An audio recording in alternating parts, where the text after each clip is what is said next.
Look into the camera.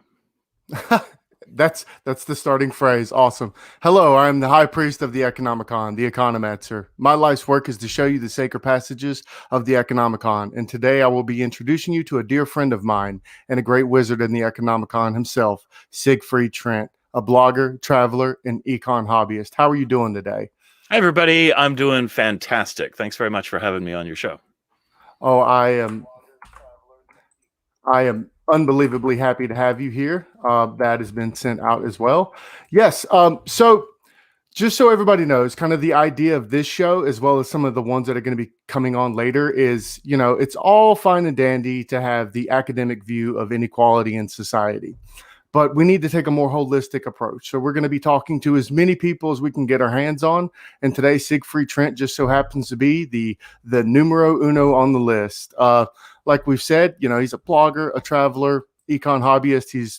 He's traveled. How many places have you traveled in the world? Well, in the world, not too many, but I spent 2 years, 3 years roaming the United States in an Airstream travel trailer. So we went to about like 46 of the 50 states that way. And there's 2 that you can't drive to, and maybe 2 to 4 that we didn't hit on the way. Now, some we just kind of tagged and ran, right? But we spent some time in all the different sort of regions of the United States. And then I spent 2 years in Japan teaching English and talking to Japanese people. So that's kind of my travel experience. I want to do more, right? Like I want to keep going, but COVID-19 kind of came, and then actually leukemia came and just kind of took my travel plans away for a while, but we'll get back to it eventually. Yes, awesome. And by the way, congratulations. You're killing it, man. You've come into remission, if I'm not mistaken. That's right. So right now the doctors can't find any cancer in my body, so that's great. I mean, it could be hiding somewhere, but hopefully not. I don't believe it is. You're such a strong-willed person. I wouldn't imagine anything taking you out, in this world that I know of. Not yet. Anyway. Not yet. All right.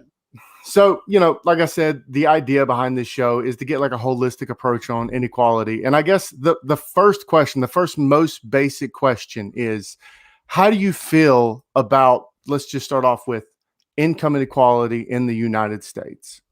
All right. So, I mean, it's something I've given a lot of thought to. I've been relatively poor before, like was in college. Yeah, I was kind of paying my own way for the most part. I definitely felt the sting of what it's like to be poor, to not quite have enough money to pay the bills and all that kind of thing. My family was kind of lower middle class as a child, and then probably middle class to upper middle class. And eventually I myself, upper middle class, had a 6-figure salary.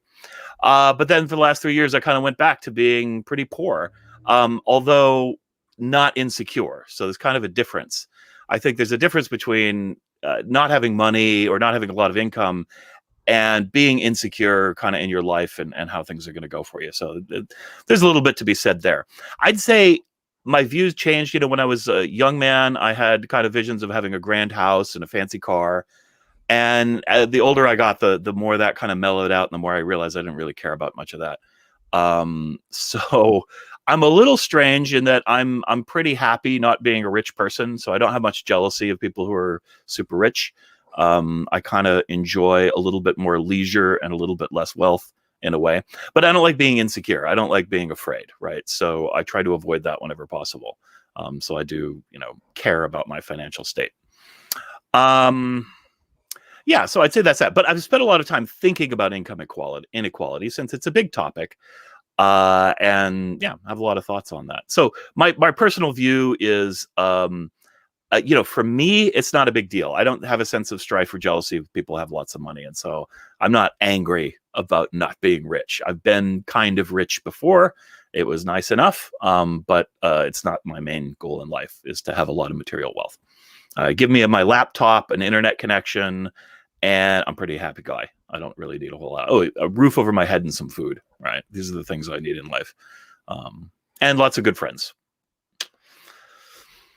All right. I think that's an admirable goal. I think, one of the ideas that we've thought about inequality in the United States really is we're moving into the idea that almost everything can be tied into consumption. And so when you have, different paths in consumption, that tends to be like a lot of the big issue is that, those who have, they can consume more, while those who can't, or those who don't have as much, they're relegated to less amount of consumption. And that's where that unfairness kind of opens itself up to, I guess, negative feelings, because I see Yeah. someone consuming so much and I don't get to consume as much. Whereas, everybody, and this is just kind of the economic idea, is like everybody has local non-satiation, and almost everyone can just say, I am never satisfied with anything. I always want more. Now, obviously, I'm not saying that everyone does, because, hey, here you go. You're someone to prove indifferent. But I do think that's something that we have to think about, as a society. And, this goes into what I was talking about with V-blend, right? So what is consumption? Do we need more leisure? Do we need more consumption? And as I was going into later with Horkheimer, we're going to be looking at how like culture consumption and marketing and branding and all of that kind of affect our day-to-day lives. Yeah. I think there's two kinds of strata here, right? When we're talking about income equality, one is that, there's the consumption level and just the sense of sort of jealousy, and that's, honestly, the culture kind of pounds that into us a little bit. You watch TV; it's constantly showing you all these nice things that maybe you could have. Some of them probably beyond your means, some of them within your means, right? Probably most of them, but there are some beyond your means, or you can't have all of them, right? But you kind of are trained in a way, or enticed to want these things, right? So there's that level of income inequality, and I'd say that's kind of lower middle class and up, right? Then there's sort of the insecurity style, right, where you really are kind of afraid that you can't pay your rent, or that you're not going to be able to handle a medical emergency. I certainly faced that recently in a way. I can talk about that a bit. But you're at that insecure. There's very few, like nobody really starves in America, right? Like you could, I suppose, but you can be in a situation where you're not sure how you're going to buy lunch, right? Or how you're going to get it. You're probably going to be able to get it. Maybe you go to the food bank, maybe you do something else, maybe you get it from a friend, right? But you're not really sure. You don't have money in the bank and you're always bouncing checks. That level of income, you're not just jealous, you're hurting. And yet you see people who don't have a care in the world, essentially, of these kinds, right? They're just worried as to whether or not they can buy a second Porsche. And you get angry, right? Those people get angry, especially if they're working hard. Like some of them are not working hard, like we know that. But the ones who are, and then they're not getting anywhere, right? They're not getting out of that trap. They feel pissed off. And I have sympathy for them. I've been there. Now, I'm a clever person, so I don't think I'd ever get stuck there. But I did have some experiences where I think this is kind of an interesting topic for inequality. There are systems in America to protect the middle class and protect the wealthy from loss of wealth, loss of income. And those systems often represent a barrier to the poor or a drag down. It's like a tentacle reaching up to grab you. Like, so a good instance of this is mandatory liability insurance for driving a car. Now, like, you kind of need a car. You don't always need a car to get a job, but boy, it sure helps, right? Like, a lot more opportunities open up to you if you have a car. But you need insurance, and you can get a car super cheap in America, but insurance doesn't come cheap. It's mandatory, and licensing and everything. Now, licensing in my state isn't too bad, but it is a bit expensive in some states. But the insurance can be a real beast. It could be $200 a month, that kind of thing, which when you're on a limited budget is a huge expense. And if you don't have insurance, what happens is you have an old car, the police are going to pull over old cars, and you're going to get a ticket for not having an insurance, and then you got a court date. And if you can't drive your car, it's hard to get to the court date. Maybe you're late. Then they issue a warrant for your arrest, right? And it just spirals, right? Like, there's all these difficulties because you don't have money. If you're just a middle income person, you just pay for your insurance, it's no problem. And that insurance is really there to protect people with wealth, protect people with decent cars, right, that are going to get hit by a stranger. And that, represents a big financial pain. It's probably one that you could survive, but it's really unpleasant. It's not fair. Somebody else damaged your car, so you want them to fix it, right? So you go, oh, well, mandatory insurance works out for everybody except the people who are dirt poor, who can't afford it, right? And it draws you into the criminal system. I mean, this exact story almost happened to me. I managed to I was late to the court because of the public transportation was late. I managed to persuade the lady outside the court to let me in. Like, I was 5 minutes late, right? They're like, no, the doors are sealed, you can't go. And I'm like, come on, look, you're going to issue a warrant for my arrest. I turned myself in. in, right? Like, I'm here, arrest me now. And finally she's like, oh, fine, I'll just open the door, right? And they let you into the court. And so I got out of that spiral, but I was close to having a warrant for my arrest because I was broke, right? And that kind of sucked. Yeah, I'm really glad you pointed that out. I have two questions about that. The first one I'm going to just start off simply, and this goes back to what you'd said earlier about,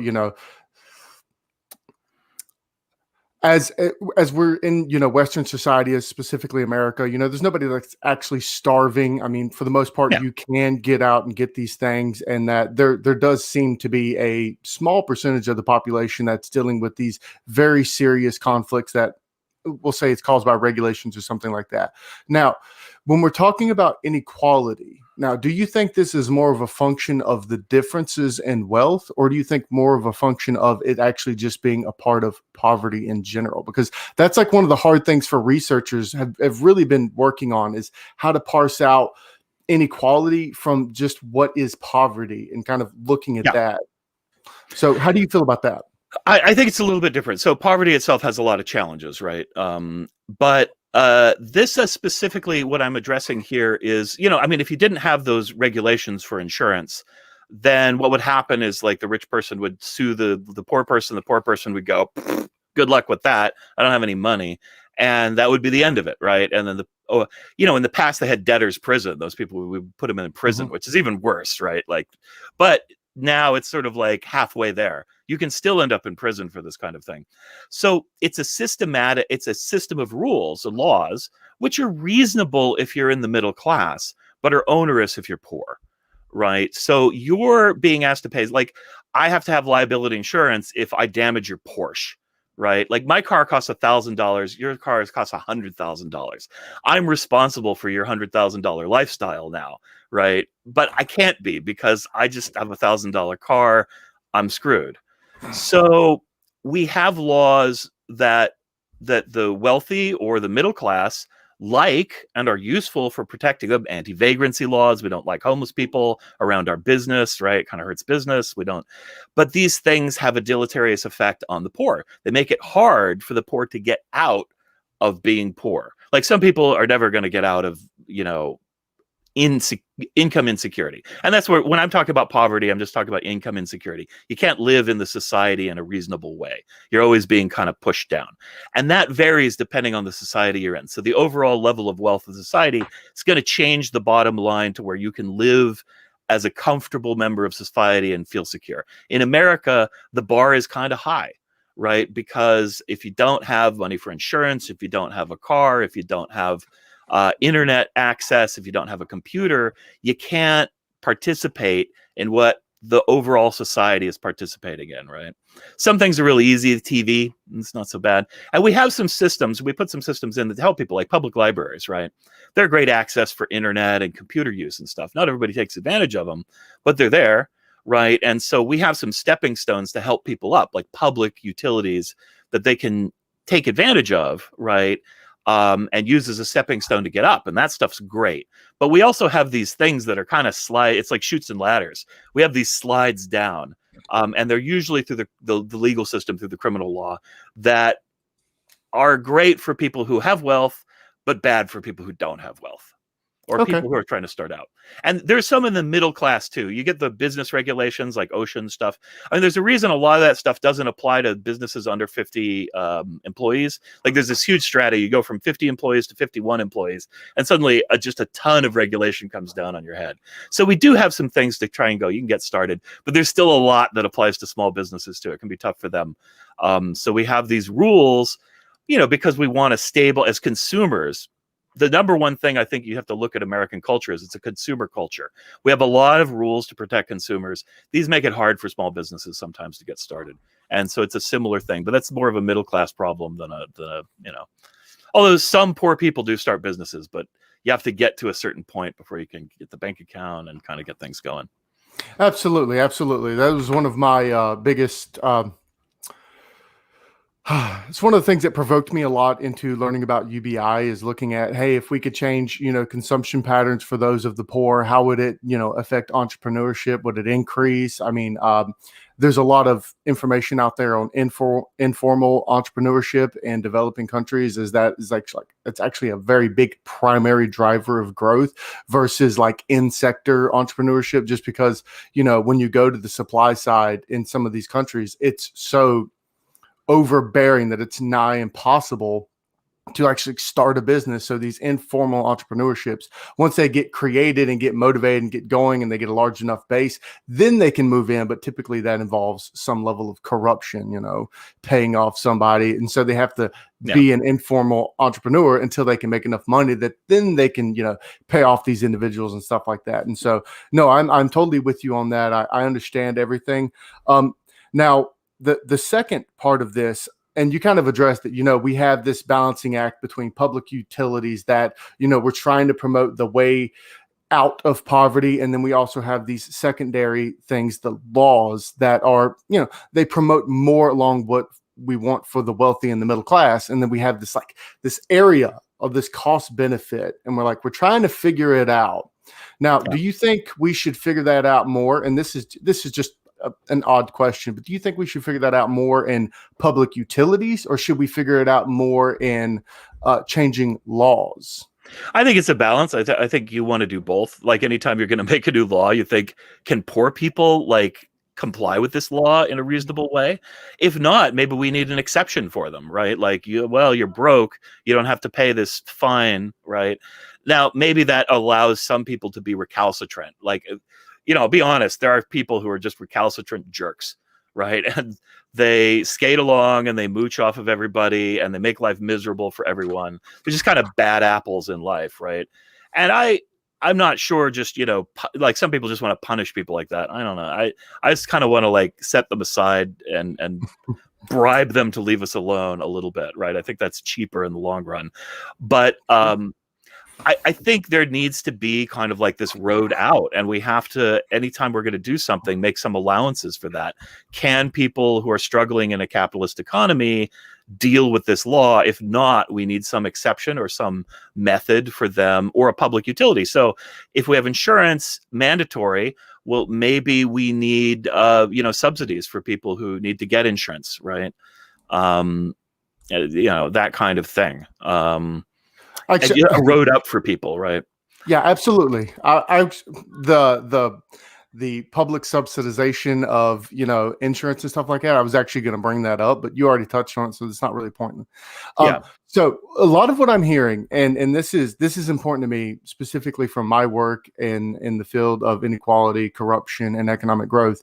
And for a long time, you can actually, not even for a long time, you can read probably 50 books out there that'll tell you income inequality is, it's negative to growth. It's terrible for people. It does all of these things. And one of the big things I've actually looked at is it really income inequality? And something that you've said, numerous times is this ability to go up. It doesn't necessarily mean that because there's income inequality that you're not going to have a path up. So in economics, we call this the intergenerational mobility. Like you talked about, growing up, you went from one class in society into another and so on and so forth. And so you've had a wave function for whatever that's worth. And I myself, I came from, very from very dark places of poverty in, the Appalachians. And if anybody is unaware of the Appalachians, I'm going to eventually have someone on to talk about the Appalachians. West Virginia, there were UN inspectors that went to West Virginia and they were this is worse than your average third world country. And that's just a part of the problem of that area, right? And so how do we address that in society? Well, the idea is that you address it through intergenerational mobility. How is this affected? So I came from the bottom. I'm obviously not six figures or anything like that. I'm a researcher. That doesn't. Academics. You can get there, but it's a tough road. Yeah, no, I'm not publishing an AER, so no university is chasing me down at this point. But the idea is that, I'm significantly better off than my mother and my father. So my mother was a sharecropper.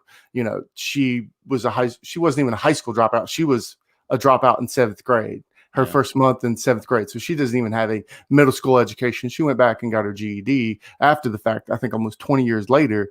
But that was the environment that she lived in. She took care of her 4 brothers and sisters by herself at the age of like 12 to 13. Like, it's insane to us right now. We couldn't possibly imagine that.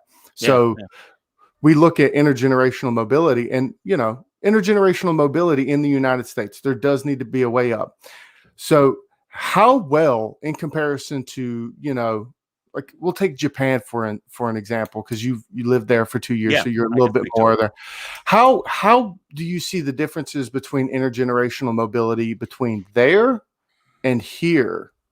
And I know that's really hard because there's that temporal effect of actually seeing it over the long run, but how people treat poor people, for lack of a better term, is a lot to do with how we think of intergenerational mobility. Yeah. Well, Japan is a more socially cohesive society, right? So people feel incredible shame if they let down society, right? So you don't have as much problem with crime. You don't have many problems you don't have in Japan, because you feel really, really bad if you're not doing your part for everybody else, right? That, you know, some people hate that in Japan. I had clients that are like, they really want to get out of Japan because they really want to fight for themselves and not worry so much about other people. But Japan is you know, it has pluses and minuses, that sort of thing. But one of the pluses is that they do have a lot of stuff. It's a little harder to be poor in Japan, in the sense that there's a lot of programs that try to lift you up, and the laws are a little bit more designed to allow for people to have lower incomes. So, like, you don't have the zoning problems in big cities in Japan. Outside of Tokyo's a little bit of an exception. They have the same zoning. It's just very expensive because it's so popular.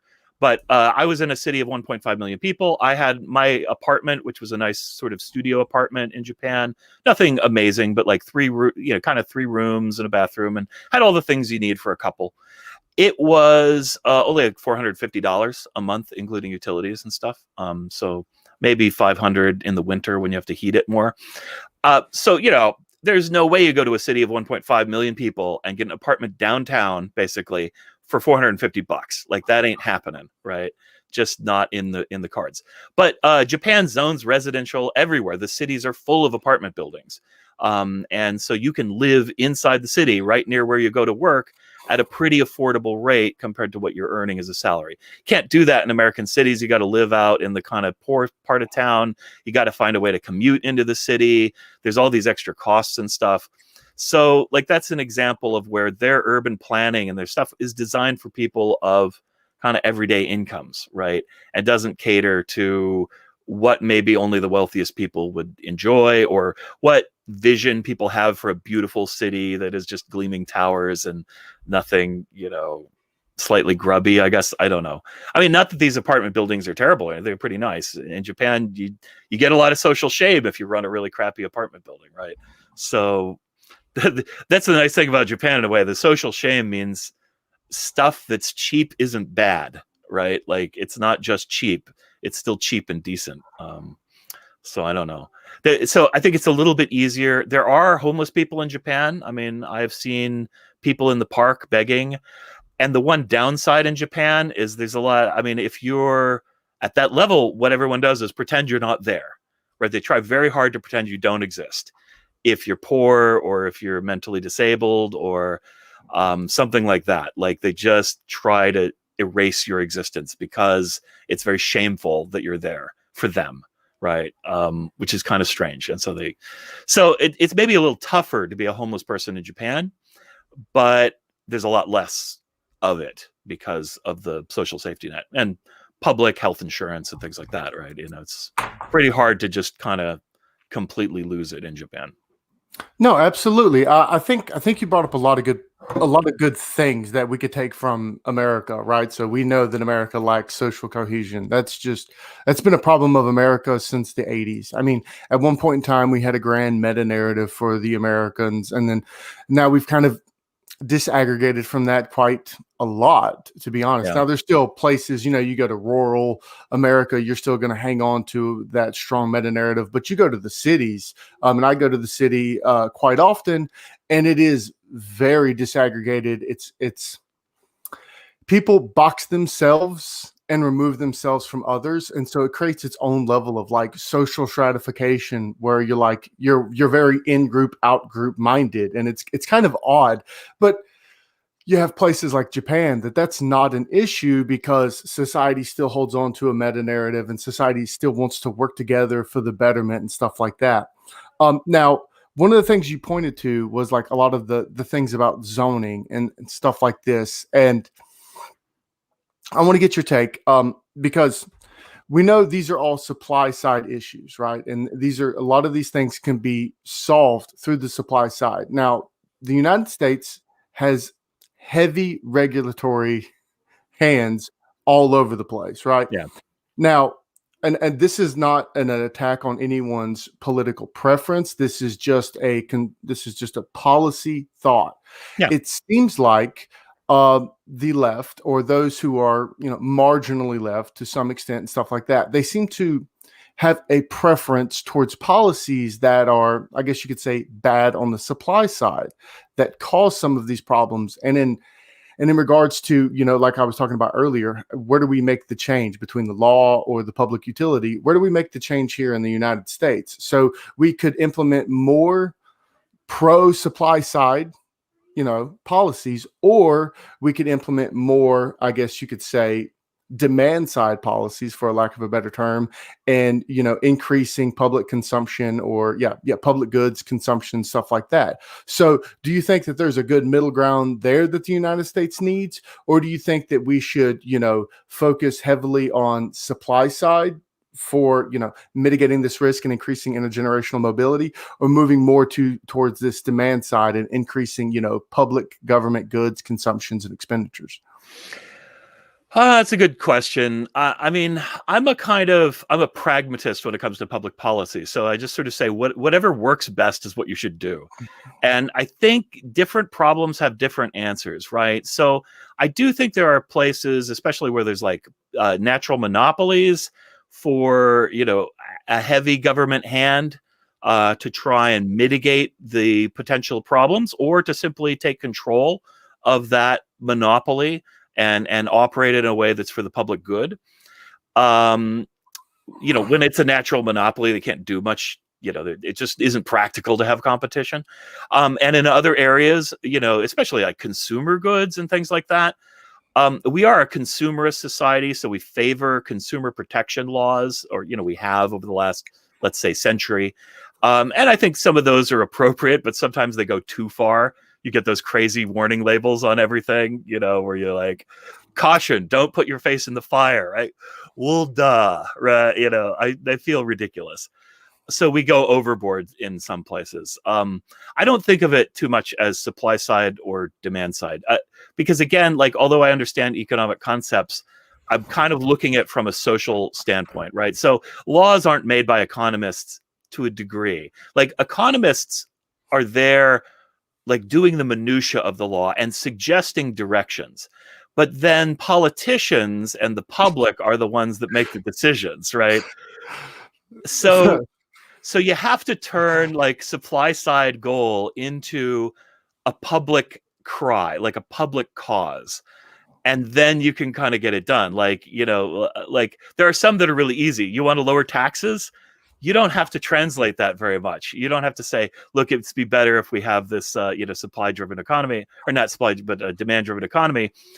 You don't tell that to the public. You say, you want to pay less taxes? And they go, yeah. And then so that's a real easy sell, right? But other things are much harder.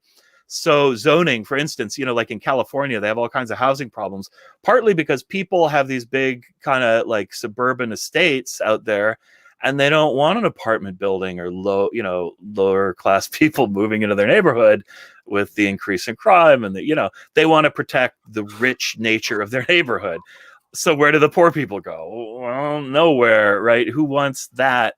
Nobody wants it. And, so we get that NIMBY kind of thing going in America.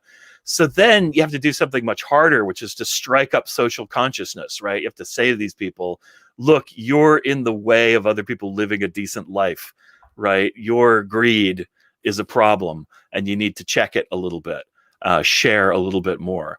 That's hard to sell, right? Like, you know, I'm not greedy. I just want what I want. Like, I worked hard for this, right? Look, you did work hard for it, right? But we all need to live together. And there are some people who have a really hard time because they don't have a place to live because everything is so damn expensive. And we need to do something about it. But the problem is wealthy people have a lot of political power, right? And know-how and education and other things. And so we protect ourselves, right? You know, first and foremost, without thinking about what impact it has on other people. It's hard to break that. Really hard to break that. So you cracked open like 50 different things to talk about. I know. Man. So like the actual political capture. So my last paper was on political capture. Oh yeah. Through corruption and income inequality. I use different measures. And so that's been a bulk of my work for the past 2 years, is really focusing on that field. And now you talked about, you know, how to change social perception. This is one of the best books. This is Narrative Economics by Robert Schiller, How Stories Go Viral and Drive Major Economic Events. See, I want to read that. That sounds like right up my alley. It's amazing. Basically, he takes epidemiological models and maps them to economics. And so you can imagine, and you said taxes. How do we get people to pay less taxes? Everybody remembers the Laffer curve, right? And Ronald Reagan and pushing the Laffer curve. That's like the first thing that he goes into in the book, is like, this is a narrative that was created out of thin air. And he goes into why. Into why it was such a good narrative, because it was like, oh, he was just talking with these people and he just wrote it. And it was just like this brilliant thing that came to his mind as he was having this conversation on a napkin. And everybody's just like, oh, and they loved it. And, you know, so on and so forth. And it created a narrative that exploded. Yeah. And so, you know, that's how you change society, right? Exactly. Yeah. And so you could actually, and the reason why they use epidemiological models is that you can think of a narrative as actually a virus or an infectious disease on people's cognitive functions. And so once this virus comes in, it takes over. And so it becomes a part of our life. Oh, there's a cat. Yeah, I got a kitty here. Pet the kitty. Pet the kitty. Yes. And so I'm always fascinated by that. And so they just use infectious disease models to map the same changes that we have in our narratives. And, you know, I think that's fantastic. The next thing you was talking about is, you know, the wealthy in places like San Francisco, for an example. You know, this is a yes. There's a cat on stream. That's an automatic like, everyone. I just hope you know that. If there's a cat on the stream, you have to like it. So we have this idea of San Francisco. This is, and I don't want to, again, this isn't a denouncement of anyone. This is a very leftist leaning area, or politically left leaning area.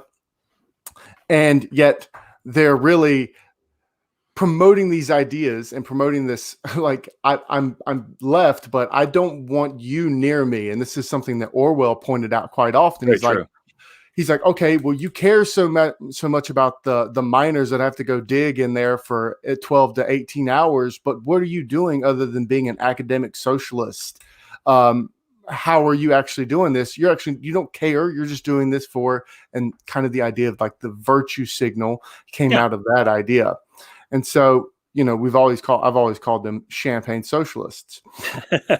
I'm, you know, many of the people I grew up with are of that ilk, right? Upper middle class, who have a feeling that we need to help the poor, but maybe in their own actions and their own lives aren't doing all that much that's useful. Yeah, that was always so. Growing up poor, I actually grew up a communist. I was a devout communist. I read plenty of literature, which is what spawned me into this whole thing. Was, you know, I cared about the inequality that I seen in my life, and so I was just like, what is going on here? And really, the only place that you can look forward to at a local library to learn this, you're not really going to find economists often. You're going to find Karl Marx. Yeah. When you're looking up inequality, it's Karl Marx. And so that was a big driver of my belief system young, which led me to where I am now. Anyway, so I do agree that there is a serious problem in society with this differential amount of power that people have, right? So even if you, and this is something that I point out to people, they're like, oh, well, we need to get money out of politics and all this, is like, that doesn't fix the problem that those who have more because they know people, right? Like, Yeah. even if you equalize everything and make it, this, you're still going to have the problem of those who have a lot still have a high amount of perception to the world, whether it's political or whether it's, in business and trades and stuff like that. They're going to know more people. So in the United States society, how do we kind of balance this if we don't think that taking money out of politics necessarily is going to fix the problem, because they just know more people, they're more apt to know it, they have better education, Yeah, and there's all these almost things. no way to balance the books there, right? Yeah. Right, exactly. So do you feel like sometimes you see people screaming in the wind, or do you think that the more screaming, the narrative, the more screaming we get, the more that society may understand these ideas? Yeah, it's tough. I mean, there's a lot of people you see on the internet. Many of my friends say you can't change the system. Doesn't matter. Both parties are the same. Nothing ever changes. I think they're a little younger. Like, I've been alive long enough to see things change. Stuff changes. Like, Yeah. it doesn't, we don't suddenly become communists. America is not like, as much as the socialist bay, there aren't enough socialists in America to make it a socialist country, right? Like, it just isn't a popular view. Well, we more have people who favor a mixed economy, social support systems. And we've had that for, going on 70 years now. So, okay, that's part of America, right? It's just a question of how much and what works well and what doesn't work well. So there's that. Where was I going here? Oh, I got distracted. Okay, this little thing's going on in the background. So I think that you can't give power. So it's kind of important in a sense that you have the champagne socialists. You need somebody in the power structure looking out for other people who aren't in the power structure. The problem is they don't always really understand what it's like. I mean, somebody who's always been wealthy, do they really understand what it's like being poor? Probably not. And nor do people who are poor really understand what it's like to be wealthy or wield the levers of power or to have capital to work with. I mean, one thing I was going to mention is capitalism is such that it naturally has stratification. That, competition is going to have winners and losers. That's part of it. And capital begets income, and income begets capital, right? So it's a little bit of a pyramid scheme. And one of the problems is the people at the bottom who grew up in a poor family don't understand capital. They don't understand capitalism and how you play the game or how it works, right? So, and they're not going to get that education. We don't even really teach that in schools. That's, I think, a problem. Public education is one of the things that can equalize us, right? But it doesn't focus. It focuses on how to get a job, kind of. It doesn't really focus on how to be a capitalist, right? Which is a different ball game. Like, getting a job is kind of like your step into the capital realm if you want to be wealthy. If you really want to be wealthy, you need to own capital. You need to get shares in a company. You need to have your own company. You need to have something that makes money for you without your labor, or where your labor is magnified, right? And we don't have a lot of opportunities. It does make sense that there are kids who want, when they look up, they're like, I want to be a famous basketball player. I want to be a movie star. I want to be a thing. It's not just because those are socially loved things, but those are ways that your labor, a pure labor job, can be multiplied, right? And you can make piles of money with just labor efforts, right? You need a manager or something, but you can kind of sort that out, right? As to where, the entrepreneurship takes a higher level of knowledge, right? You have to understand capitalism. You have to kind of understand how business works and how to build that. And that's not an easy thing. And we don't really teach it very well, I think, to people. So I think two ways that you can, two programs to break strata, right, are one, reform education. So it teaches how to be a capitalist, right? How to live in this kind of society successfully, or to, how to meet your goal. Like, because people have different goals. I don't want to be rich, right? So I don't need to worry about that so much. But people who do, well, they need to know how to do it. Now we have plenty of private ways to do it, but you learn better as a kid, right?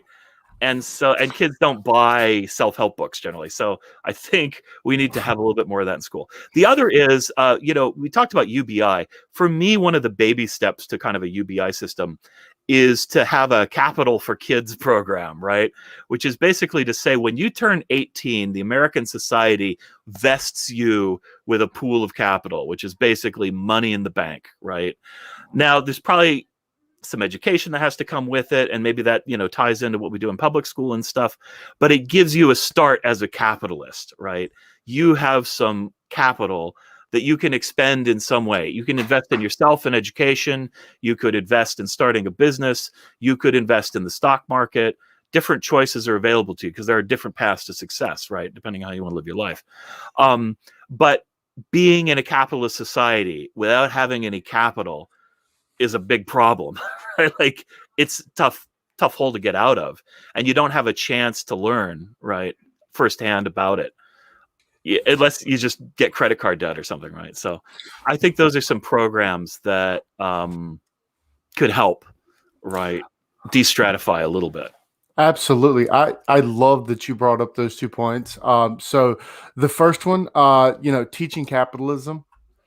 Oh man, this is something I ran into at college as an econ student, was actually talking to other students about economics. And initially I was running an experiment. Okay, so let's take general education for Econ 101, whether it's micro or macro. All right, so you throw these students in there and you take a survey. How do you feel about XYZ policy? Or do you define yourself as socialist, democratic socialist, communist, capitalist, so on and so forth? You can set it all up. And then you give that to them at the beginning of the course, and then you give it to them at the end of the course.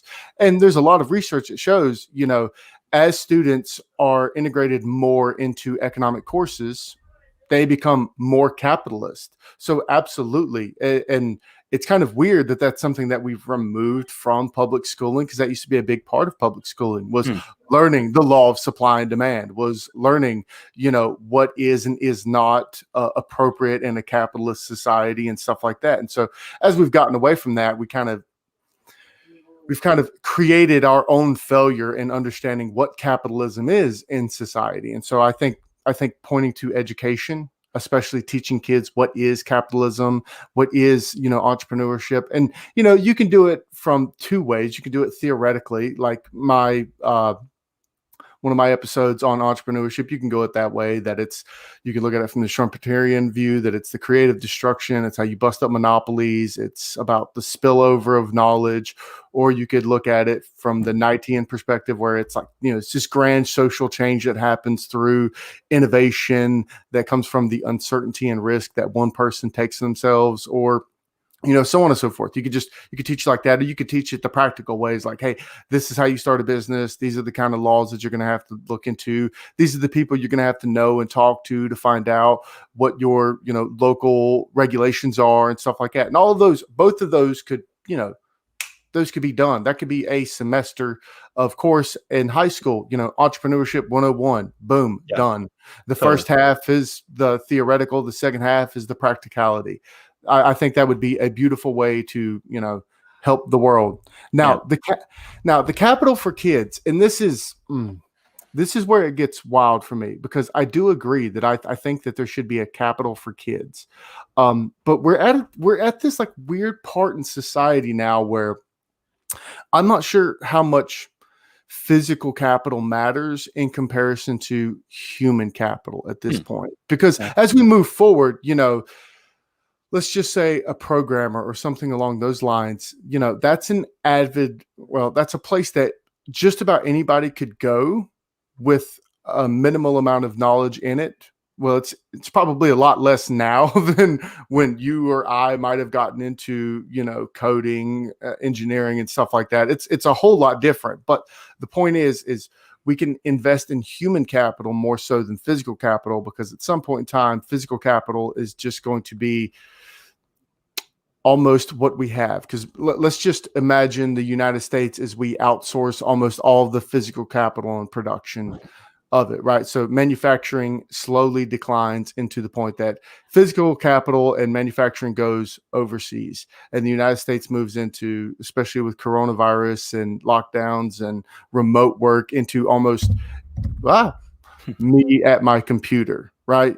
And so if you have that, let's say you're a person, you have a lot of physical capital through this Capital for Kids program, or just in general, are you missing something because you didn't get that? And I know you made a statement that, like, you can spend it, but how do we also help student or young people, because young people don't make the best decisions? How do we help them know what's best? I guess I should say. I know that was a long-winded way to point about it, but how do we help motivate them in the right direction that's good for their skill set? Yeah, and I think like I said, that's where that education comes in, right? Like, so it doesn't mean they'll do the right thing, right? Of course, kids are teenagers. I ran up some credit card debt. I'd like to think I did it reasonably. I did it buying a computer and paying for college, right? So, and my living expenses while I was in college. So, not a bad place to run up debt. But it would have been a lot easier if I had some capital to invest in myself, right? In my education. I think, though, here's the thing, like, it depends. Like, true middle class life can be built on labor, built on your labor. And we need, I mean, that's the thing with like minimum wage laws and stuff. We're trying to make it so with your labor, whatever it happens to be, you can kind of live a life, right? And if labor is your only thing that you have, you can do okay, and you can kind of swim along. But unless you're a movie star or a basketball player or a big internet streamer, somebody who, like, your personal work goes to millions of people, a writer, an author, or something, then you're never gonna get like that sort of high level American ambition, right?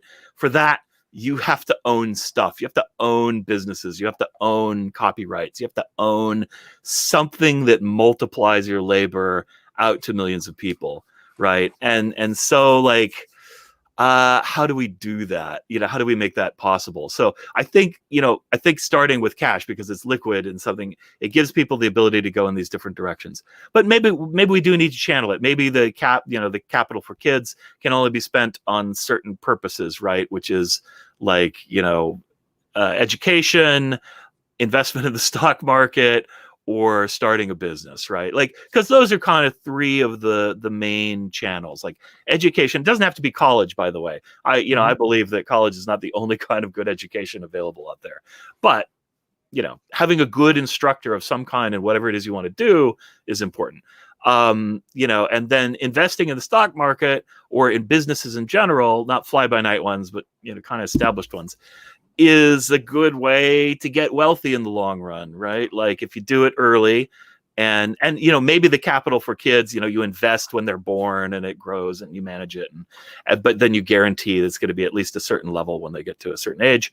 You can do it that way, because they do need to make these decisions. Like, making decisions is a big part of the thing, right? So they could just leave it invested, maybe, right, if they want to, and because they could see it growing as they get older.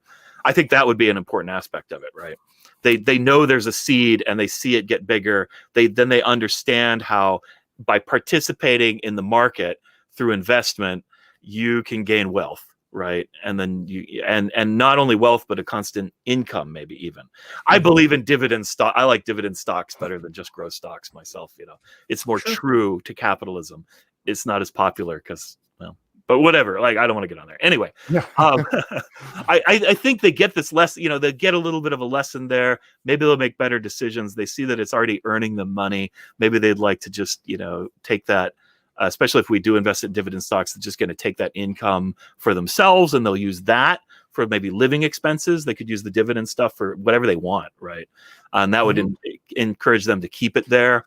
I don't know, but it's a lesson, like, because the people who are billionaires, I keep explaining this to people who are like, kill the billionaires, take their money. I'm like, they don't have a pile of cash in the bank. I mean, they do. They have $1 million in the bank, and they got $1 billion in some company, right? Like, they own pieces of big companies. You can't just take that and give it to the poor. I mean, you kind of could if it pays dividends or something, but it usually doesn't. You would destroy the company, which is doing society a lot of good, like Amazon or something. Amazon's very important. It's very useful, right? We don't want to get rid of it. So it's just silly, that whole idea that we need to take those billions of dollars and just give them no, the billions of dollars are doing something, right? And so by having this capital, more people are going to understand that it's like a physical lesson that goes with their academic lessons. I don't know. No, I hate to say it, but I think that's probably about the best pragmatic answer to it. I actually completely agree. Like I said, the main reason I even care about UBI is, specifically to spur entrepreneurship.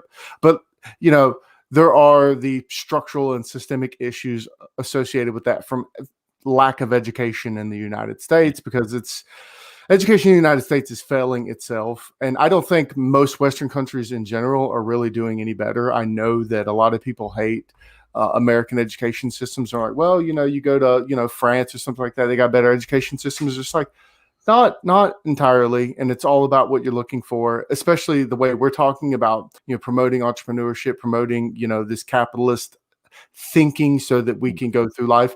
I don't think that, France, Germany maybe, but France, England, places, I don't think they're promoting it near to the same level that America is.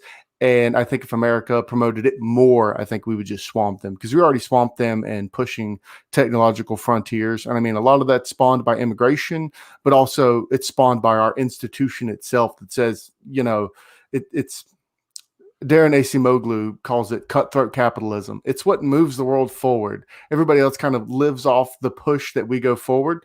It may be immigration, it can be all of these things, but it's a directed technological change from our institution, because it sets the parameters into which you play the game. And there's some big winners and there's some big losers, but that's the nature of the game. All right. And let me comment on that just a little bit, because I'll add in, I think a rich capitalist society, one that's very wealthy, needs the social safety net. I think it's a good term for it, right? A way that when failure doesn't mean complete destruction, unless you are intent on destroying yourself or you're really mentally ill. There's some people who cannot swim, as it were, right, for whatever reason. But you need a safety net. Like I'll use myself as an instance here. Like right now, I had leukemia. Basically, if you don't get treatment, you die. That's just the way it is, right? With acute leukemia. I cannot afford deluxe health insurance. There's no way I could afford the treatment that I've gotten. Partly because the American healthcare system is so ridiculously expensive. That's a systemic problem. But at any rate, even if it were more reasonably priced, there's no way I could pay for my treatment, right, out of pocket. Even maybe, I don't know how much it's going to cost, but it's probably in the hundreds of thousands of dollars, I would bet, all said and done, right? All the bills. I have Medicaid because I'm kind of broke. I have money in the bank account, so like I'm not poor in a sense, but I have almost no income because I just moved countries and stuff, and I came in the middle of a pandemic, so and then I got really sick, so my ability to earn money is pretty much zero at the moment. That'll change. I'll get back into the flow of things, but so right now I owe my life to public assistance. Right? If there were not Medicaid program, if Washington State didn't have a really robust version of Medicaid, I'd be dead. Right?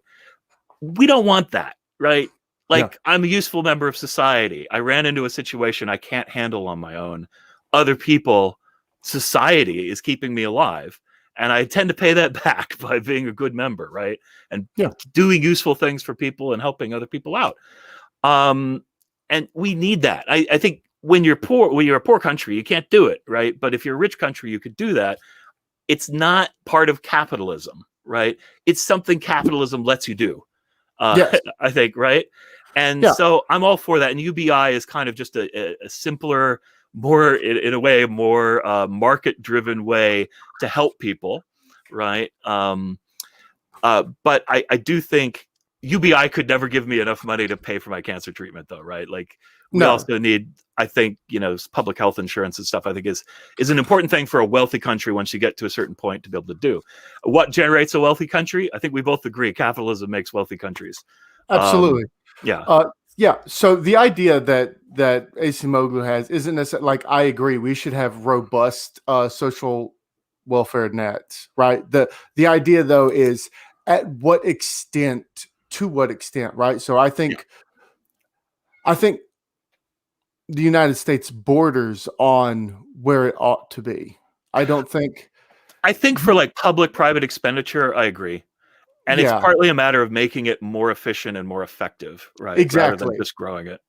Right. And that's kind of the idea is like, do we need to spend more money? I don't know if that necessarily fixes the problem. I think streamlining a lot of things, making things be more efficient is probably the way to go. And I think that would save, money from public expenditure as well as money from, just you and I, and it would maintain the level of welfare that's necessary for the United States. Because I don't want to move in. And this is kind of like the conservatives are really bad at building arguments, but that's the nature of conservatives not being in academia for 50 years. And I don't mean Yeah, that in a negative way. I mean, understood.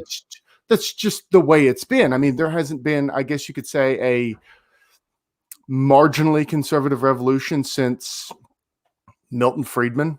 I think there's been like one outspoken or maybe two outspoken academic conservatives in economics, and it's been like Larry Summers of Harvard, who's no one knows who he is anymore because he's had some issues, and then Mankiw, who faced down rioters in his class, but he's also not a huge fan of conservativeship anyway. So you're really stuck here with a very small amount of people to get this point across. But the point is we can do better. We don't need to spend billions and trillions of dollars to make it better. We just need to be better. If that makes any sense, just It be does. better. Don't spend more money, just be better. Same with education. You don't have to spend tons of money on education. No. The, you can just be better. And this Yeah. goes into like college courses, teaching teachers. And I have some great friends that are awesome teachers, and they have concerns with some of the stuff that, and I don't care about their curriculum. What I mean is like, the level of personage in teaching isn't always optimal. And that's a function of just, society in general. You're going to have Yeah. good teachers and bad teachers, but it seems like a lot of people choose teaching these days because, if I'll give you an example. I actually I used to teach, or I used to help tutor math, and we would be tutoring math, and we would have people come in there and they would be tutored on teaching kindergarten and first grade mathematics. Yeah. That was difficult Yeah. because you're going to be teaching, and this is difficult. It's, I don't want to throw shade at anybody because I don't mean anything by it. I'm just saying, Yeah. sometimes it didn't feel like, I'm not going to say that like their IQ was low or anything like that. Sometimes it just felt like they spent a week partying because, it's college. They spent a week partying, and then they had a test and they were like, oh, I didn't study or do anything. So they had no idea what they were doing. It wasn't that they couldn't do it. They just didn't care enough to study prior. And so now they got a big exam coming up and they're like, oh God, I got to learn it. And it's just like, is Yeah. this really productive for being a teacher? But, it is what it is. Anyway, I want to move on and have a shifting conversation. I Oh, think okay. we've had this awesome. Now, this one's going to be less about economic stratification. This is going to be more about, status and party and other intersections of stratification. So I have heard, and I don't know any truism to this, but the news is what it is, that because Japan is such a socially cohesive place, that there is definitely a very obvious stratification for being an American in Japan. Did you ever feel that? Yeah, it's interesting. I think it comes down to the individual a little bit. There are white people who go to Japan, or Americans who go to Japan, I mean, because they don't know what nationality you are until they talk to you, right? So I would say white people. If you go there, some people that they on bulletin boards, they complain about racism. They're like, you know, when I sit on the subway, there's always an empty seat next to me. I think Japanese people are afraid to sit next to me, right? I never experienced that. Like, I was there for 2 years. People sit where they sit. People leave space next to other people all the time. Like, even in Japan, people like their space, right? So they're going to spread out. But when the train's full, people sit next to me, right? Like, I'm really big, so it's probably a little uncomfortable for them. Like, I would avoid me if I were me, just because I'd leave less room adjacent to me, right? But some people just seem to kind of like feel picked on. I think they're just kind of insecure. I'm very not insecure, right? So I feel great all the time. I'm wonderful, and that colors how I think other people think of me. So when I was in Japan, I felt very welcomed. Like, I stood out, obviously. Like, people would try not to stare at me, but my wife would observe. Like, after they walk by me on the street, they turn around to stare at me, right? Like, they don't want to see me stare, because that would be very impolite for them. But they are very curious, right? Who's this giant white guy walking around? But I was treated with a great deal of respect and kindness. Most Japanese learn a little English in school, so they would try to speak English to me. Some people wanted to practice with me. I mean, that was my job there, is to practice English with people. So I felt very welcome. But I'll say this, like, I was always a foreigner. And some white people go there and they want to be Japanese, and they want to, like, they will be accepted in society as part of society, but they're still not Japanese, right? Like, no matter how good they are at speaking Japanese, they're married to a Japanese person, they're in a Japanese family, they still won't be treated as Japanese people, right? Okay. And I don't know, in America, we'd call that racism, because the context of America is we have immigrants from all over the world, and we had slavery and all these things. In Japan, it's just how people are, right? Like, it's not any great intent to be mean to the white people, so they don't like them. They just, like, yeah, they're not Japanese people, obviously, right? So some people can't handle that. For me, it's perfect. I'm a traveler. I'm a foreigner. I'm a guest, right? That's fine. That's what I am. I mean, that raises a lot of questions. And I know, going back to what I've read about Dubois and a few others, you know, so let's take a step back. So whites in Japan, there are whites in Japan on the message boards and stuff, and they feel that there is racism against them, right? And, you know, you're saying, you know, this is not something that I necessarily felt. This wasn't a part of my being. I was secure in who I was, and so there's this insecurity gap that might be there. So I don't want to make this, how do I say this, because this is a sensitive subject.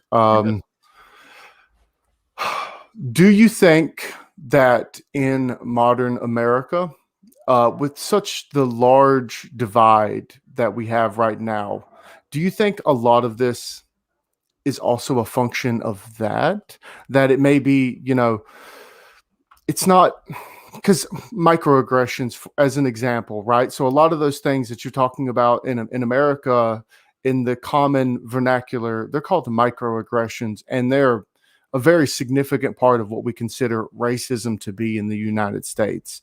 But in over there, you're like, well, this is just a natural part of the world, right? Yeah. And that a lot of this is an internal issue. Do you think a lot of the social stratification that's happening, and I'm not saying all, obviously we could talk about the actual systemic or stratification that's going on, but a lot of the perceived stratification that's happening right now with like the microaggressions and the manufactured outrage, I hate to say it like that, but you know, it is what it is, that a lot of this is also a function of something very similar to that you felt in Japan. I wouldn't say a lot of it. I would say some of it. I think here's the problem. Like, some people will always kind of like want to feel that some people are always insecure, right? And they're going to be insecure. They're going to find a focus for their insecurity, right? And so if you're a minority, one of the focuses is naturally going to be racism. That's because there really is some. And in Japan, there is some real racism. There are people that march around with signs. There's a hard right wing in Japan. Get all the foreigners out of Japan. They really want the Indians and the the people from those countries out because there's a lot of immigrant labor from other countries like that. The white people kind of get a little special exception. White privilege is a good card all over the world to some degree. But there are strong racists in Japan, but they're a pretty minority, so it's not really a big problem. In America, well, I think real racism is more widespread. So having an insecurity about that is going to, let's say it magnifies the racism that's real. That's how I would put it. So I think that perception of yourself, personal insecurity, is going to magnify your experience of racism. As where a really strong sense of self, as Freud would say, a really strong ego, like I am an egomaniac to some degree, but a really strong ego is going to soften. Maybe there is even racism you'll just excuse because you're so strong with yourself. You'd think, nah, they couldn't possibly be treating me that way because I'm black, because I'm awesome, right? Like sometimes it's going to be so blatant that even the strongest ego is going to recognize, oh, gee whiz, like I just got shafted. Somebody called me a racial expletive. That's racism, right? So I don't know. I think it's going to vary by individual how they experience it. I think it's real. The big difference here is like America's history, right? We started as a country of white people, and some people think America, I mean, the extreme are out there, think America is a white nation, right? And everybody else is a foreigner. That's the Japan view. It's a very minority view in America. Only a small percentage of people really feel that way.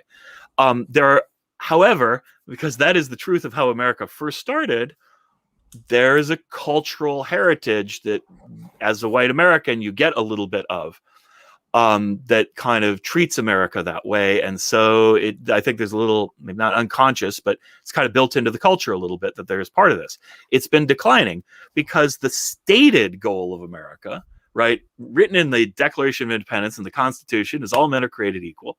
We understand that intellectually, and we've pursued that, and we've, over the course of history, made it more and more and more true, right? Racism is losing, but it had a really strong start, right? With slavery for 100 and some years, and America being, founded by white people who wiped out or pushed the indigenous people off of their land and made it ours. Treated them as foreigners in the place that they grew up. I think that's a terrible crime, but whatever, it's in the past. There's only so much you can do. So it's very different than Japan. Japan was always a place. Now, there are regions of Japan where Japanese people kind of conquered within recent history other people. Where I lived in Hokkaido, there's the Ainu people. Down in Okinawa, there's another group of people, I forget their name. They were there before Japanese society came. They got integrated. And there are some issues, right, with that kind of situation. So America is still a young country. We have issues. Our ethos is that we're all Americans, no matter what your color, no matter what your religion. You are entitled to be an American if you go through the legal process, right? That's the ethos, the dominating ethos, and it's winning over time. But there are alternate views in America that are like the Japanese view. And there's a strong clash, right, between those philosophies. They may be the minority, but they haven't given up easily, right? Okay. Well, I'm gonna get into this. So the idea that the real racism of the United States, like the actual racism an individual may face. So let's have a thought experiment about this. So we have a young black man. When he was 8 or 9, he went to school. There was one student who was, let's say the whole school was fine, but there was one student in particular who was extremely racist for whatever reason. This, we could say, oh, well, we can forgive him because he had a bad time growing up and his father was abusive or whatever. Or maybe his dad is a racist and that's just what he's been taught, right? Yeah. Sure. But there's just this one kid. Now, this kid grows up in a perfectly normal environment other than this one person. And now they're going through the environment after the fact. And instead of looking at something as just as a weird way of like talking to someone. I'll give you an example, just like, oh, oh man, nice hair, because your hair is different than mine. I'm trying to compliment it, but to them, that is a microaggression, right? Right. Yeah. Because now we have this real racism that's magnifying this this issue that to normal people, or I shouldn't say to normal people, to normal social constructs would just be brushed off as just weird. But now we have this idea of a microaggression that's growing underneath it. Now, I don't think that that's really an appropriate way to go about society. I think that that actually furthers the gap more so than brings everybody together. There's plenty of criticisms for the colorblind society. I'm not a huge fan of critical race theory, critical feminist theory, just any of the critical social justice theories in general. I'm actually a big fan of the civil rights movement ideologies. And once we get into the post-civil rights, ideologies, I think that's where there's like some serious breakdowns. And that's why I pointed out microaggressions and kind of building this idea between those two with your lived experience, how that is differentiated from other people that lived a similar experience to you, and then trying to place it back into America. I don't really want to drive that too far because I would like to keep this channel alive. And it's Well, I think it comes down to expectations versus experience, right? So like, I get that, somebody, if they have an afro or something, let's say, right? And people are like, oh, I want to touch that. Well, I'm curious what it feels like too, right? Like, and so maybe if I was a kid, I'd be like, can I touch your hair? Or I just touch their hair and try to find out what it feels like. And that's offensive to them. I think there needs to be an understanding of education, right? Like, so if somebody doesn't know what you're doing bothers them, you have to have some forgiveness. Now, it's a teaching moment. You say, hey, look, it's not very polite to touch somebody's hair without asking, all right? So in the future, ask first. Or if you don't like people asking, you say, look, I think it's a little offensive for you to ask to touch my hair. It's kind of strange. I don't want you to. Please don't ask me either. I think that, I think in a way, like, but to get angry and like really the anger comes from like building up all this stuff over time, right? I get the way people are angry. I could forgive it too, right? I could say, hey, look, I'm so sorry you feel that way. I didn't mean anything. Please forgive me, right? Like, if I make a cultural mistake like that. So I think there's room for teaching and learning and some forgiveness, right? Like that is needed for harmony. Right. And I think that's where we got to go. So like, if you've been told don't touch people's hair, hey, don't touch people's hair. All right. Like, don't get indignant that you were told not to do it, because look, it's just somebody expressing themselves. And I have a big belief, be nice to other people, right? That's, if we all did more of that, life would be a lot better. And that means having some forgiveness, having the energy to teach some people about stuff that they don't understand, because we're all born ignorant. We all come into the world incredibly ignorant. Every white person who doesn't grow up with black people is ignorant of black culture in America, right? That's the way it is. You got to teach people. You can't expect them to just know, right? But what you can do is, if you do teach people and they are like, screw you, I do what I want, well, now we got a real problem, right? We got to fight, Well, yeah. I mean, to be fair, now this is kind of the one of the problems with like modern culture, and this is just an idea that I've thought of, is like modern culture is a lens, right? And so let's say we're going to try to educate people on these different types of lenses. So I think white America does have a dearth of knowledge when it comes to what is, Black American subculture. There's a huge gap of knowledge there, but there's also a huge gap in knowledge on the flip side. And this is something that I experienced. So growing up, poor, ghetto, had never met a Black person in my life up until I changed schools. And then I was a minority at that school. So it was almost entirely Black people. And this changed a lot of my perceptions and my understandings. And it allowed me to integrate, more in line with their culture, which, to be honest, I don't know if anybody's ever read Thomas Sowell's book, what is it? Black Rednecks and White Liberals. Yeah. The But the idea was looking at like there's not a whole lot of difference between the quote unquote white trash in the United States and what we consider like ghetto culture. And I don't mean those in any negative way. That's just the way society wants to box people. Not that I think Sure. that Yeah. that's a good way. But there was a lot of crossover and a lot of cross pollination of ideas that were actually Yeah. very fruitful. But when we have different parts of society, they don't actually know what it's like to be, a white redneck, for example, because there's differences. We got the like country music that's there's a guy on a tractor, and then you got hip hop music that wants to give you this perception, and there really is not a whole lot of understanding of the intricacies and the differences, and I think that's to our own failure. I think Yeah. we could point to segregation, but I mean, it's not just segregation. It's almost Well, I found a lot of people, they're born and they stay in the same place and they die in that place and they have yeah, the same friends and family and their whole life, and they don't really want to break out of that. They're comfortable in their shell. fair enough. They're upset when someone intrudes and tries to change things, right? Or to break that. So there's a bunch of people like that. There's also people who like me, I was like, I want to see everything in the world. Like I want to go everywhere, talk to everybody. I want to experience everything, right?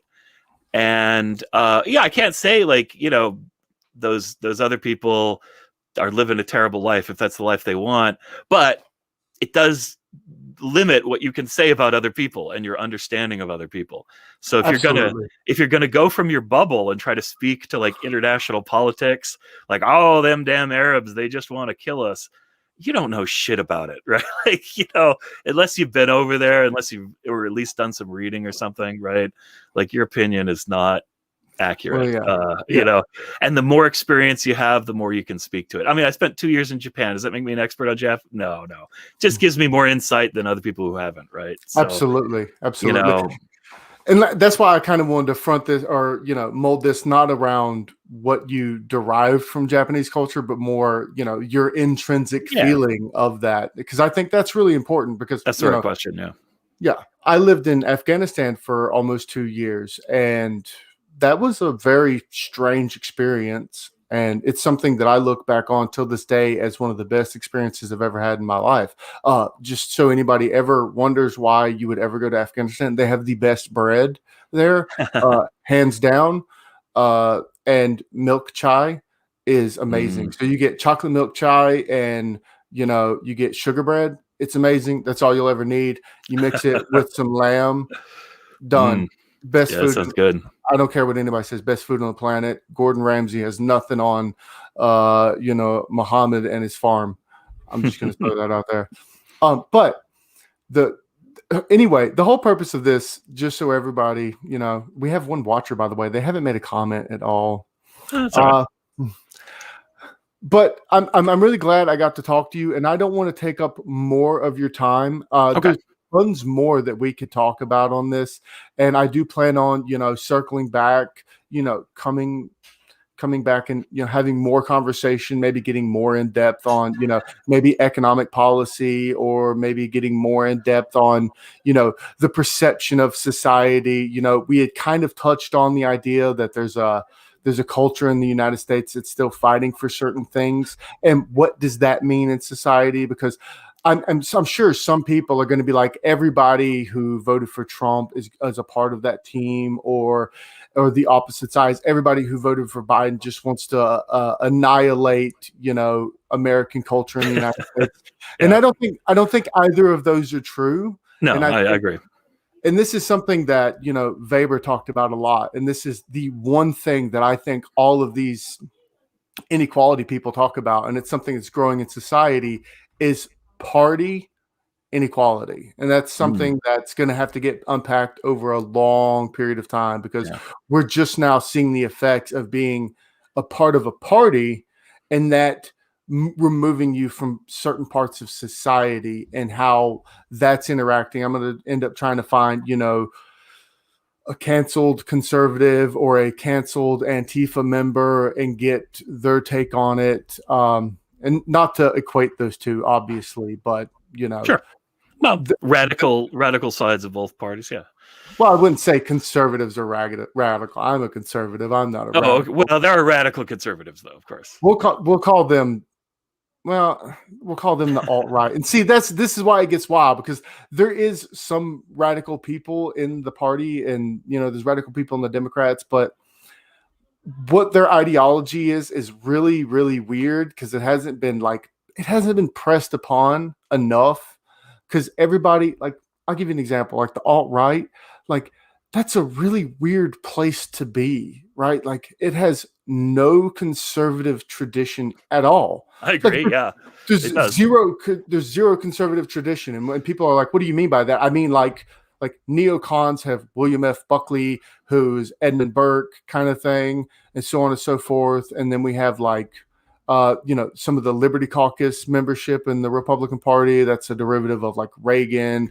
I guess you could say the Friedmanites, the Thomas Sowells of the world. And then you have like just almost strict traditional conservatives, which is where I land, somewhere in the middle between, little bit of Hayek, a little bit of, Milton Friedman, a little bit of Burke, a little bit of William F. Buckley, but, also all the other iterations after the fact, and so we have this alt-right, like it has no claim to conservatism whatsoever. It's just, They look more to Mussolini than anything else, right? Like, right. And you're like, how did this land over here? well, you have a common enemy or a common opponent. I think that's the answer to that. But Well, I get that argument, but like I don't find Democrats to be my enemy, or at least I should say, the moderate left or the moderate right as my right, enemy. yeah. So I guess you could say, sure, it's the like far left that is the common enemy, but I would think that the far left and the far right is everybody's common enemy. And that's like the missing place, because instead of looking at, okay, oh, they're on the right side, so our common enemy is the left, and it should be everybody in the middle. Our common enemy is, the outside. But I agree. Yeah, I'll have to say I lay blame on some moderate politicians for just taking the easy road and trying to characterize Republicans as the alt-right, and on the Republican side trying to categorize the Democrats as Antifa. Right? Yeah. Those guys are extreme right and left, right? Because right left is not really about an idea; it's about what side of the aisle, what side of the fight you're on currently, right? Yes. Conservative liberal is about ideas, but left right is about sides. And they're extreme left right. They're not extreme liberals or extreme conservatives. They're just these fringy groups that are on the two sides of the culture war and are extreme. And we are so happy in the middle to paint our opponents with those extremes because it's very convenient and very effective, honestly. Yeah. We should have the discipline to stop that. Right? Like, yeah. Well, this is one of the oldest adages. Man, it's hard to talk right now. Power corrupts, and absolute power corrupts absolutely. And I think that as we see society like forming and going through, we see a very corruptive power that's involved with, calling someone you're a racist bigot, that has a lot of power, as well as pointing to someone going, well, you're a commie. Both of these really, these diametrically opposing ideas, these words, they hold power, and we're just looking at it going, well, if I call him that, then obviously, if I call him a racist bigot, here comes Twitter. They're going to shut you down, and that's like your outreach is gone. If I call you a dirty commie, there's going to be at least 30 different articles written by, the Daily Caller. I don't even know if that's one of them. I actually don't read any of the like right-wing news outlets. I think The Blaze or something, one of those. I read National Review sometimes. I like them, but they're not that kind of right-wing outlet. Yeah. Right. Well, like I said, I don't read. I don't read.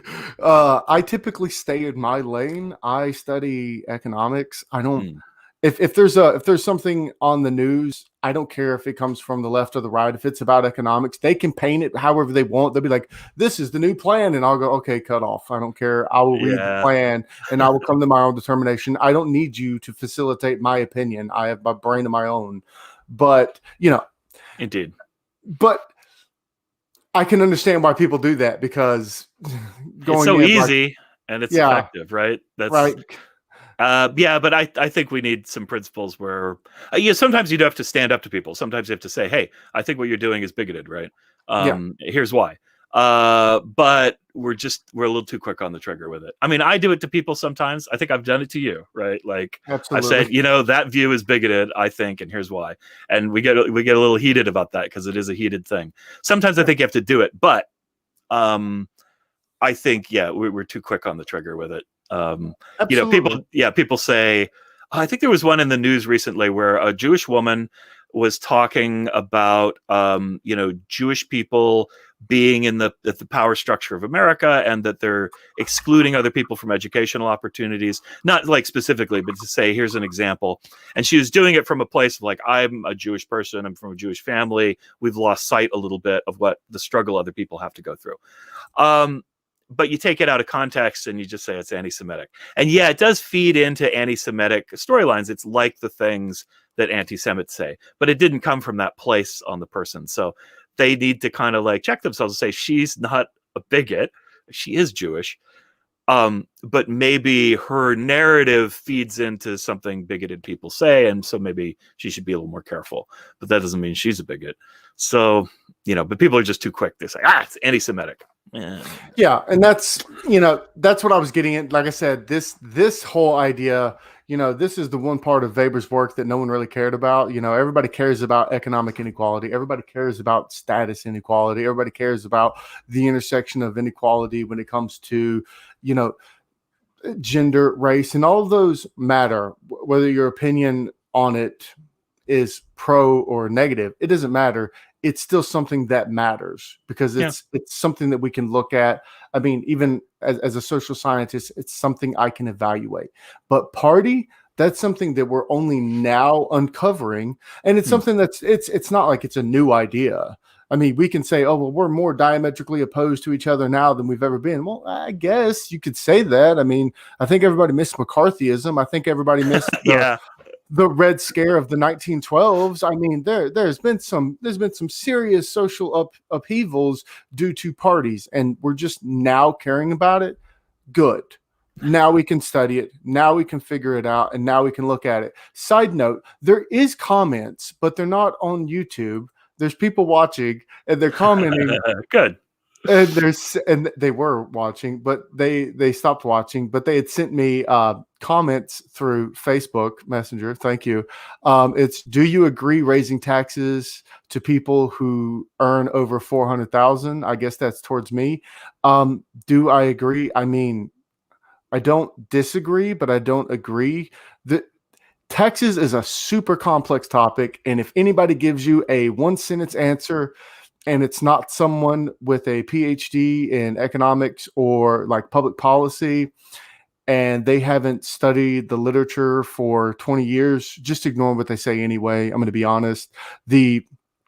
What you're getting out of, taxes, what's your goal for increasing taxes or lowering taxes, all of those are political choices. They're not economic choices, because the economic choice in reality is to have no taxes or to have lots of taxes. That balance is political by everyone's tastes, what the government's taste for increasing taxes are, what the populace taste is for paying taxes, because you go past a certain percent in taste and taxes, people are going to offshore their money. And this is everyday Americans will end up doing that. You move 78% tax rates on everyone. Yeah, you're not getting that much money. People are going, yeah, no, I only made $10,000 this year, knowing that they made $100,000. They'll just hide it. And you'll have a huge amount of people getting jobs hiding money, right? So I don't think that that's useful. But at the end of the day, if you're trying to increase the social welfare function, the redistribution matters.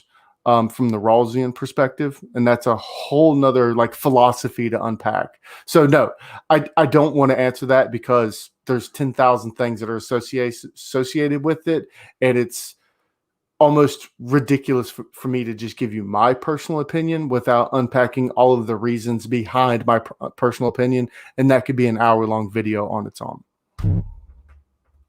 That's a terrible way to answer that, but there you go. Taxes are complicated. Yeah. Uh, and then the other question was, what do you think about affirmative action? Again, that's a big thing to unpack. That's a hard thing. I think there are plenty of benefits that come from affirmative action. I also think there's a lot of downsides that come from affirmative action. Everybody only wants to focus on the ups or the downs. And this is, one of the reasons it spawned this channel was everybody talks about the negative impact of inequality. Well, what are the, positive impacts of inequality, which we'll get way later down the line. And that's part of me and you had discussed it about capitalism. Like there's winners, there's losers. Those winners are going to push things forward.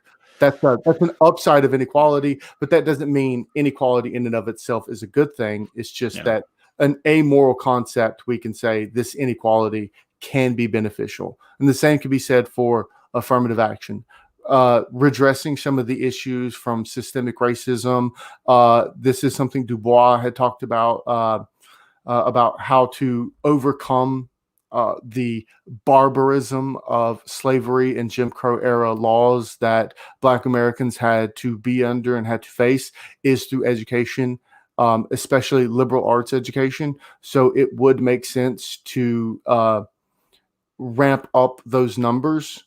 Now, one of the things he pointed out was like, we're struggling pulling people into the educational institution. And, that's the Booker T. Washington versus Du Bois debate. And y'all are more than welcome to look into it.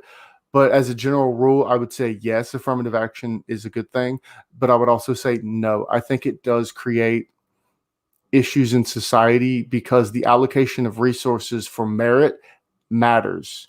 And when you start removing yourself from merit, I mean, you don't know what the consequences of that are going to be in the long run. They could be good, they could be bad, but it's something that needs to be looked at all the time.